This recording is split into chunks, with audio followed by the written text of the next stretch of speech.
রাতভর সাগরে অভিযান চালিয়ে আটক করা 17 জনকে সকালে নিয়ে আসা হয় পতেঙ্গা নেভাল বেইজে।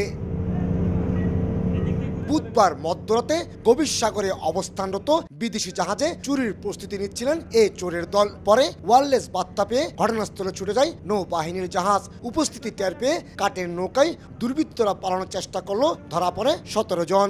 নৌবাহিনীর উপস্থিতি টের পেয়ে দুষ্কৃতিকারীরা পালানোর চেষ্টা করলে তাদেরকে সমুদ্রে ধাওয়া করে তাদের বেশ কিছু ধারালো অস্ত্র এবং চুরির সাথে সংশ্লিষ্ট আরও উপকরণ সহ সর্বমোট 17 জনকে বাংলাদেশ নৌবাহিনী আটক করেছে।